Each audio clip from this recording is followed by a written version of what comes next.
Let's hop straight into the news. So, our first story is about Spider Man No Way Home and Tom Holland's statement about it. He said it's the tone and how it's being taken is like the end of a franchise. Like, this is going to be the last Tom Holland's solo Spider Man movie we'll see. Um, he Is he did. saying in terms of like how like it's being talked to him by the executives? Is that what he's saying? Like the tone that people are taking with the movie, or like how people like the public is receiving it? Yeah, so here's some of what he said. He goes, "We've been making these films for 5 years now. We've had such an Oh, amazing okay. relationship, the three of us. We've been with each other every step of the way. We've done every single film, every single press tour. So this one scene, um, we didn't He's know if talking. this He's talking about himself and Zendaya's boobs, right? exactly the three of It's like the us. three of us. Yeah, we've all been doing great So this one in 5 good scene, years. we didn't know if this would be the last time we were all working together. It was heartbreaking, but also really exciting because we're all moving into the next chapter of our careers. So sharing that moment with them was maybe the best day I've ever had on set. I don't think I've cried like that ever. Wow, Yeah. It seems that's like we'll probably get an assemble Tom Holland, like, him in Avengers and then maybe yeah, done. and then that'll be it. Yeah. I mean that makes sense though. He's got like other shit that he wants to do. I Yeah. feel like it's one of those things like he can only dedicate 5 to 10 years of his life to this thing. So Well, I we're guess going to he talk could do about more if he Daniel really Craig, wanted. who But gave, what, 20 years? yeah, seriously. But again, like you can make that decision. How many times did he say that he wanted to leave? He did. He said he would Or be thought about it lucky at least. to dive into the characters again, but the tone would be a lot different for the next Spider-Man movie. So it makes me think some huge shit happens in Homecoming, which I mean we all assumed, but It's Andrew Garfield again. They switched back to Andrew the tone would Garfield. be different because Andrew Garfield is here to stay. Yeah. Hey, Tobey I'd be Maguire, yeah. all in favor of that. I All in wouldn't care. favor of Yeah, more Andrew Garfield. Tom Holland's Be done weird. well. Well, Yeah, Maguire and I would be Holland in die, favor of and it. Garfield takes his place. Except he's also in a relationship with Zendaya because she doesn't die. They just kind of pretend like things didn't change, except that He he's doesn't Spider-Man. have it. He doesn't have an MJ in his Spider-Man universe, so it's pretty No, cool. he has the Because Emma other. Stone is He has Gwen Stacy, right? Yeah, Gwen. Gwen Stacy, Spider Gwen. Oh, Ooh, she's maybe we get a beautiful. Spider Gwen. Blonde Emma Stone. Pretty If you cool. had to rank the Emma Stones, blonde, brunette, and red hair, what you guys? I might put blonde up there. See, Um, I like Gwen OG red Stacy. hair If you Emma just type I in Stone. think I'm Gwen gonna Stacy, lean. Emma Stone, Yeah, I think I'm gonna lean with Aaron. Then can I throw in Cruella hair? you can throw One A, one Cruella B hair. for Brian. There's an affinity for dogs. Exactly. All right. Next story. Have you guys heard about the Netflix employee walkout over the Dave Chappelle special? I Yeah, did hear that. am I, Brian? You could let me know. Yeah, Maybe I'm just being too we hard, we but are like, three Oh, here we white go. cisgendered yeah. males. All Let's right, go, Marty. wait. We got Lay me it on us. canceled. I just think Dave Chappelle over the years has built up some sort of like comedic credibility where he can be like the only person to kind of tread this line. Though I Mm. understand maybe people think that his past shows or past actions don't allow him to take those kind of risks. I feel like comedy can't ignore that. Like you can't just say that a certain group of people cannot have jokes made about them. I understand I that it's a tough yeah. climate, but if you can make and some of his content, like one of his jokes was like, oh, if it's a gay guy and a black guy in an alleyway, the gay guy is gonna get away with that because he's white. At the end of the day, he's a white man, and he still has it easier than a black man. So there were certain things that he was trying to portray, and I did cringe at a couple of his jokes, but at the So same you've time, I watched it? think that I have watched it. I did cringe at some of the things Marty's that he pulling said, out the lines. but I think that somebody has to. It's not. You shouldn't be canceled for Well, trying what? to take a risk. So Like that. was there a joke, or was he like taking a stance against being transgender? Because you see a joke written down and it I don't doesn't think he have was the taking a same. stance. Well, no, Honestly, not like probably he made thinks it's a jokes about joke, it. but is it even like? Is there a punchline? Really? Yeah, You know what I mean? Like, man, aren't trans people weird? Ha ha ha ha. He didn't pick Like, out something in particular, but he does like kind of degrade them. But he's more. It's more like trying to uplift his own people rather than put down others, and it's more of like a black versus trans thing. So than the whole special is more. honestly a lot of it. I don't know. A lot of it he brings it up.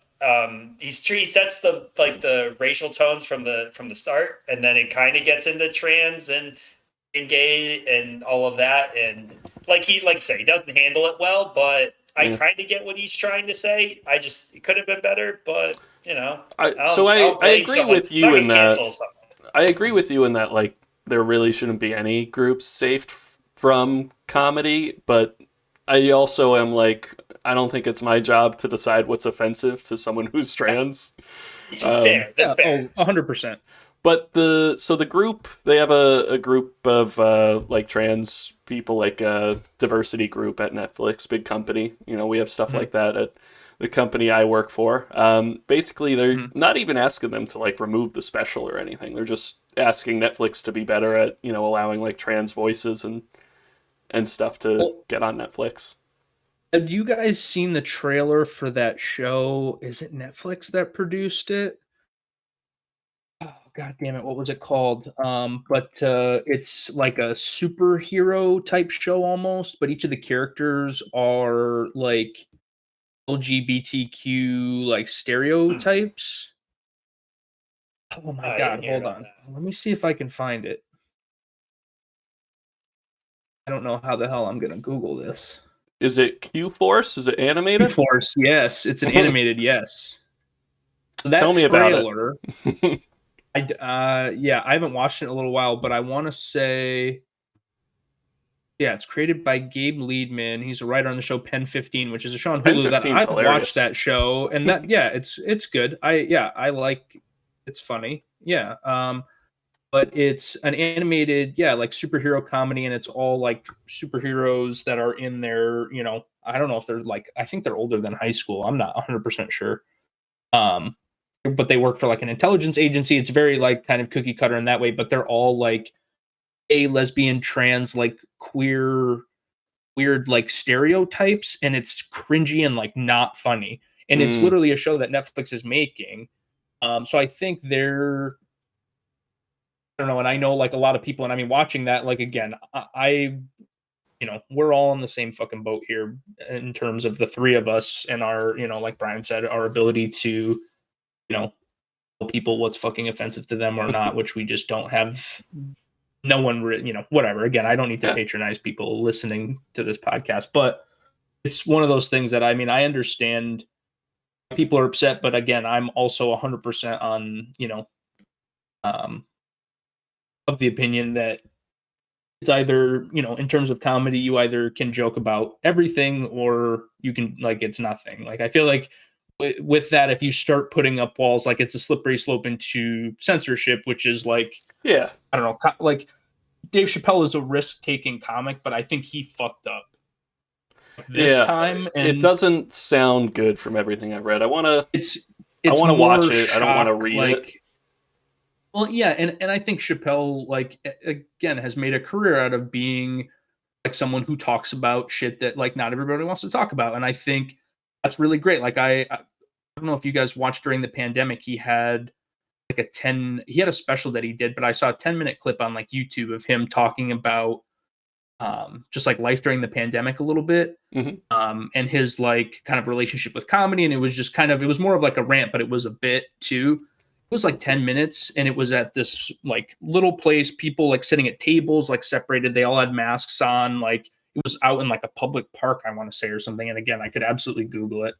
But either way, and it was really great. Like making jokes, and some of them were a little like off color and whatever. But again, that's kind of Chappelle. Like you expect that stuff. But I feel like he can still do the good, the stuff that made him famous and the stuff that people really like about Chappelle. But and I haven't seen this special, so again, I won't speak to it. Marty's the only one who's really seen it, so I'm not going to say, Zed was entirely wrong because I agree, like seeing it in context. The tone of it's weird, if he makes like a.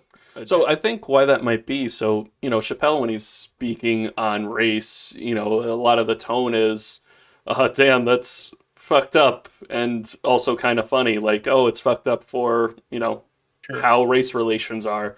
What is like the message behind his trans jokes? It's just basically like comparing the two about how everyone is like so supportive of the trans race or the trans community. I don't know if they'd agree, but I know. It's just like the struggles that they go through and the struggles that they try to say, oh, we've struggled through this. Chappelle's like, well, Black people have struggled through this, this, and this for so much longer. So that's essentially, he's just comparing the two. It's not good, but you get kind of an undertone message, and I think that everything in every news I've seen has been, oh, it's specifically targeted at the trans. And I think in the end of the day, he's just trying to compare the two. Okay. See, I think that's a little dangerous, but I did hear people kind of along those same lines, like accuse him of punching down a little bit. Like you shouldn't go after like marginalized groups, kind of like if you punch up at like the person who's in comedy, like they're doing good or whatever, or people who like make fun of themselves, like tend to be approachable comedians because self-effacing comedy is relatable and you're not really bashing on anybody but yourself. So for him to kind of go after, because obviously both Black people and the trans community are marginalized groups. Like I don't think anybody other than assholes would say that they're not. So I think he's going to make people upset by comparing the struggles of the two and saying like one is better or worse than the other. Just because, again, I mean, every single person's situation is different. So to paint with a broad stroke like that, again, whether it's right or wrong for him to do, people are going to get upset about it because they're going to be like, well, my life has been ruined, or my life has been great, or what whatever the case may be because of that certain thing.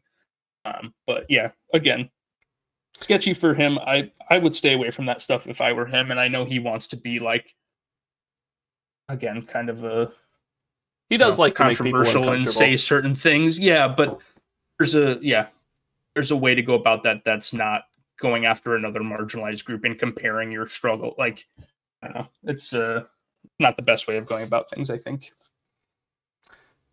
All right. Well, that's been your segment of Three White Straight Men talk about sorry. Dave Chappelle. No, I wanted to see where it went. I think we all kind of agree, like, it's not a good look, but I don't know. Again, you should be able to make jokes about whatever. We're anti-censorship.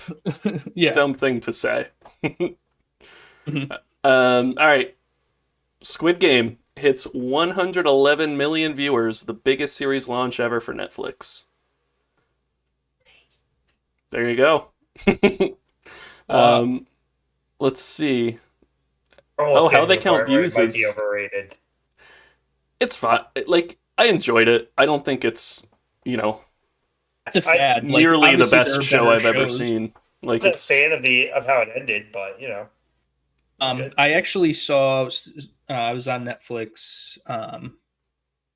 I noticed that I'm trying to remember what the name of the show was, but there was like the main banner was this Korean show, another Korean Netflix produced show that's like number 8, on Netflix or whatever. It says top 10, like Netflix, and I'm just like, people now who are done watching Squid Game are just like. Korean Netflix show, looking at what are the other Korean Netflix shows, literally, but like this, whatever. Because Steph and I watched this Korean like horror, kind of horror show, but again, it's weird. Called Sweet Home, and that's like Netflix produced, and I feel like I'm going to see that shit Maybe you told me. I might have, yeah. Either way, it's good, but again, weird. But I'm gonna see that shit in like the top 10 just because people are gonna be like, I like this one Korean show, so let me just check out these others, which again is good. It exposes people to like foreign media that maybe they otherwise wouldn't I agree. check out. Yeah, I think that's a really good thing. Yeah, it's just funny that like people are like, what are other Korean Netflix? Not even like other just foreign language shows or whatever. It's literally like just Korean shows. Let me go to just Korean. People stayed away. Like people gave Narcos a try because it was some U.S., some Spanish. Yeah. And but people, it just exposes them to a different type of art. I would say the show itself is becoming overrated, but what it's done, it's kind of pretty cool. I mean, you got to give it up. Like, yeah, for them to be Netflix's biggest show. Like, you think Stranger Things, Tiger King, like. Before you finish that thought, I just want to give you one little stat about their views. Any Netflix account that watches at least 2 minutes of a series within the first 28 days counts as a view. So I want to ask a question though, because if you go to on like a smart TV, if you go to Netflix and you go to like episode 1 of a show, you don't even have to press play. It'll start playing in the background. Mm-hmm. Then if you press play, it resumes where you like where you were as it was playing in the background. So if they reach 2 minutes before I click into the show, and it's the banner too, or it's playing in the background, do you think that they count that as a view? I bet they do. It's their own numbers. Yeah, I bet that even without actually pressing play, you can in the background watch 2 minutes, and they're like, "You watched an episode of our show." They are incentivized to, pad their view numbers with however they want to measure it. Yeah, well, because of their any of their like advertisers or anything. So the show that's top 10 is called My Name. Okay. And it's like a Korean. It looks like a drama. But either way, I was like, oh, of course. Why wouldn't there be a? In the absence of Wes, I'm going to throw out a prop bet for you guys. Witcher 2, Witcher Season 2 surpasses this view mark. Chance. No chance or high chance? I missed the first word. There's a chance. I'm going to say no. I think it does. You think that The Witcher Season 2 will have more views than Squid Game? Yep. Same amount of time? Yep. Assuming, yeah. Okay. That only makes sense. But if we don't hear about it... Write it down. I'll buy you a 12-pack. All right, I'll write it. Both agreeing on the same thing, though? No, Marty's saying no chance. Oh, Marty said no chance. Oh, I agree with Marty. I don't think... I think it'll do great, but will it be I don't think The Witcher Season 1 did that much. Does it... Season 1 was top 3, if that... I'm reading in the article right now. Yeah. Tiger King and Stranger Things were in there. Okay. I was going to say, because Witcher was top 10, some really big shows. Yeah, I would say top 3 is even 2 minutes. 2 minutes of Witcher Season 2. 1 episode watched, baby. Yeah, I'm interested to see how well it does, because I think that's a show that didn't have great initial numbers, but grew a lot in popularity through word of mouth. Which is obviously is generally an effective way, like in terms of like advertising versus like whatever. I feel like that's like a great way for I love how you're frozen has a right high now. Percentage of people watching. Yeah, perfect. He's had some good watching the show. You guys hear me? Yeah, we can hear you. Yeah. I'll let you know if I can't hear you. Okay, cool. If it just cuts out.